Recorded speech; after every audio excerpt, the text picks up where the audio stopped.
Cici, lihat deh artikel yang barusan gue lihat. Apaan nih? Apaan nih, Git? PPN naik 12%. Ih, iya lagi naik 12%. Bentar. Netizen bilang enakan zaman Soeharto. Emang zaman Soeharto kayak apa sih, Git? Nggak tahu deh, tapi bisa kita jadiin konten itu. Bener. Sebentar. Pegang. Gue chat dulu temen-temen gue.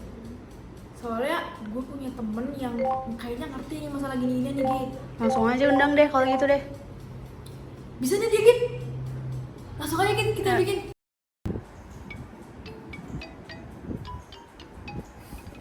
Ya kemana ya? Mau banget lagi, kayak jam segini.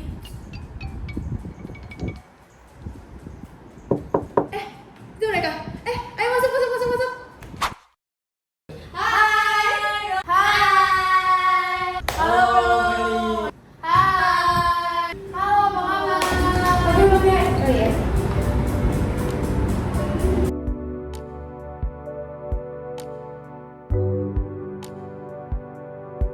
Makasih lo udah ngundang gue di sini. Iya dong. Nah, gimana nih? Kita mulai aja ya podcast kita.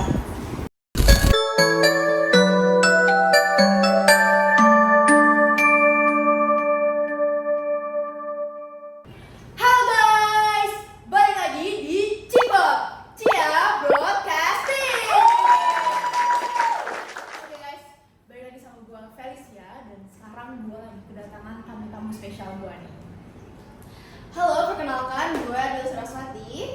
Halo guys, gue Irfan. Halo, gue Wendy. Halo semua, nama aku Eria. Halo, aku Rizka. Oke guys, jadi sekarang gue mau bahas hal yang lagi trending topik banget nih di semua artikel-artikel dan di semua media. Gue mau bahas beberapa hal tentang ekonomi di Indonesia.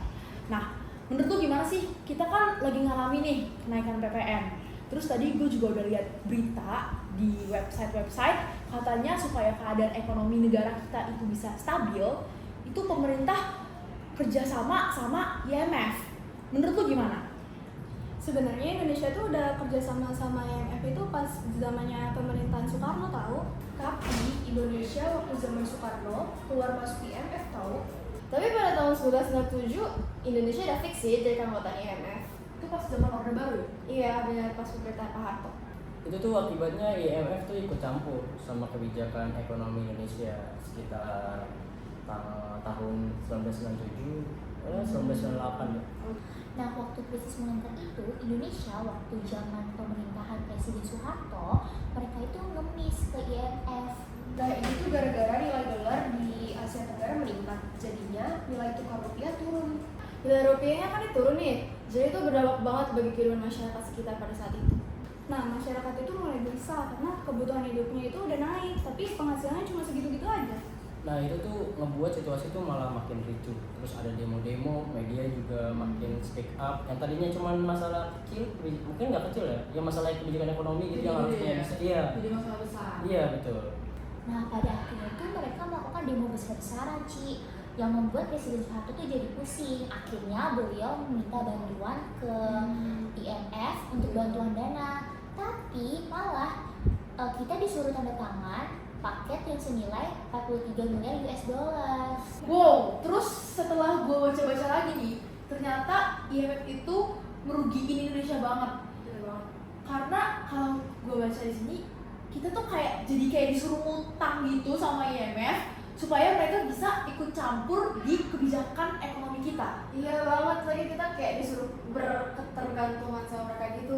Gila banget sih. Tapi kerjasama sama IMF juga banyak untungnya tahu. Apalagi pas zaman Orde Baru kan.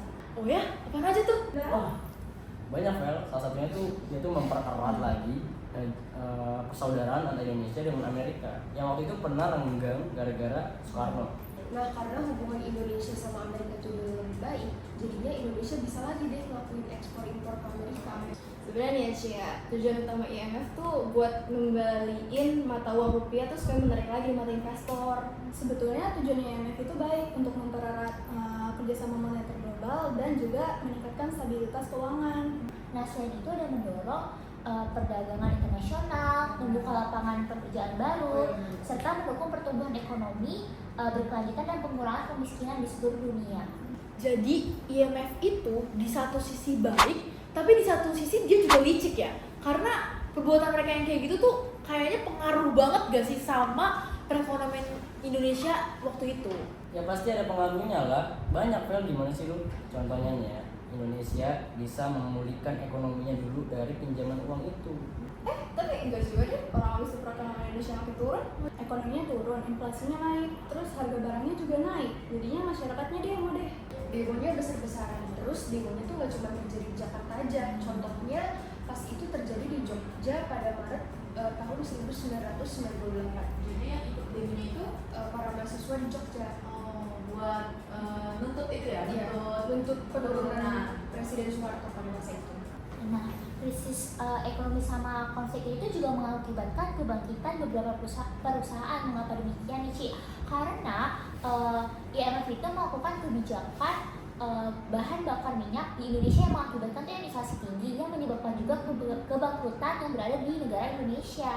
Oke, jadi yang gua tangkap itu Indonesia tuh ternyata udah lama banget kerjasama sama IMF dari zaman Pak Soekarno ya. Bener banget Cuman sih. IMF itu keluar masuk keanggotaan, terus akhirnya fix jadi anggota pada zaman Pak Harto itu di tahun 1967. Iya, benar. Abis itu Indonesia minta bantuan ke IMF buat bantuin krisis moneter yang terjadi pada tahun itu. Benar. Tapi ternyata si IMF ini malah licin. Bener banget, Ci Ya ya. ampun. Indonesia malah disuruh tanda tangan Iya. paket yang harganya 43 miliar US dollar. Nah, tapi nih ya, kalau misalnya IMF itu udah ketahuan licik, kenapa Indonesia tuh masih tetap minjem ke IMF ya? Kenapa nggak ke yang lain aja? Menurut kalian gimana teman-teman? Nah, gimana nih teman-teman? Seru banget kan pembahasan gua sama tamu-tamu gua tadi.